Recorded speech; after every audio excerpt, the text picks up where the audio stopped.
কাজিৰঙা জাতীয় অৰ্কিড উদ্যানৰ তৰফৰ পৰা আজি আমাৰ আপুনি যি আমাৰ বোকাখাট বা আমাৰ গোলাঘাট তথা আমাৰ অসম সমগ্ৰ ভাৰতবৰ্ষৰ হৈ যি আমাৰ এই কান্ধুলিমাৰী গাঁৱৰ পৰা গৈ সাফল্যৰ গৌৰৱৰ যোগেৰে যি আমাৰ এই অঞ্চলটোক আমাৰ জিলাখনক আমাৰ ৰাজ্যখনক আলোকিত কৰিলে সেই সাফল্যত আমি অতিকে গৌৰৱান্বিত আৰু এই গৌৰৱৰ মুহূৰ্তত আমি আপোনাক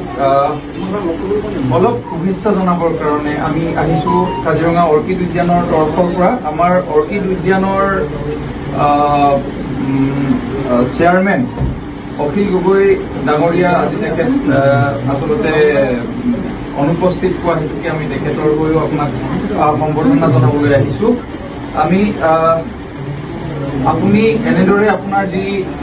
জয়ৰ যাত্ৰা আগুৱাই নিয়ক আমাৰ সকলোৰে শুভেচ্ছা শুভকামনা আৰু মোৰ নাম ৰঞ্জন ফুকন মই অৰ্কিড উদ্যানৰ পৰিচালক মেনেজাৰ আৰু এখন গামোচাৰে সম্বৰ্ধনা জনাব আমাৰ দিগন্ত গগৈ এয়া আমাৰ এজন কাজিৰঙাৰ এজন ৱাইল্ড লাইফ চিনিয়ৰ এজন গাইড হয় আৰু লগতে এখন ৰাভা জনগোষ্ঠীয় বাজাৰৰ সৈতে সম্বৰ্ধনা জনাইছে বোকাখাটৰে এজন জ্যেষ্ঠ অধিবক্তা তথা ৰাইজৰ দলৰ বোকাখাট সমষ্টিৰ সম্পাদক মৃত্যুঞ্জয় পেগু ডাঙৰীয়া আৰু লগতে আমাৰ অসমীয়াৰ স্বাভিমান আমাৰ চাদৰ মেখেলা আমাৰ মুগাৰ এযোৰ চাদৰ মেখেলাৰ সৈতে আমাৰ অৰ্কিড উদ্যানৰে এগৰাকী কৰ্মী সুমিত্ৰা ৰাভাই সম্বৰ্ধনা জনাইছে আৰু আমাৰ কৃষক মুক্তি সংগ্ৰাম সমিতিৰ বোকাখাট মহকুমা সমিতিৰ সম্পাদক তপনজ্যোতি গগৈ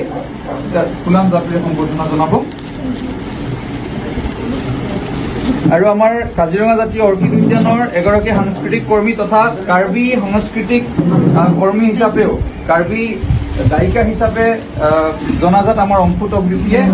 এখন ৰাভা জনগোষ্ঠীয় পোচাকৰ সৈতে সম্বৰ্ধনা জনাইছে আৰু আমি আপোনালোকক এই মুহূৰ্তত পুনৰবাৰ আমাৰ তৰফৰ পৰা আমাৰ অৰ্কিড উদ্যানৰ তৰফৰ পৰা বা আমাৰ চেয়াৰমেন অখিল গগৈ ডাঙৰীয়াৰ হৈ আমি ক'ব বিচাৰিছো যে আমি আপোনালোকৰ এই যি আপোনাৰ কষ্টৰ মাজেৰে গৈ ইমান কষ্টৰ মাজেৰে গৈ আপুনি কান্ধুলিমাৰী গাঁওখনৰ পৰা অতিকে কষ্ট কৰি আপুনি সফলতাৰ শিখৰলৈ যি ধাৱমান হৈছে এই গতিত আমি ভৱিষ্যতেও প্ৰয়োজন সাপেক্ষে আমি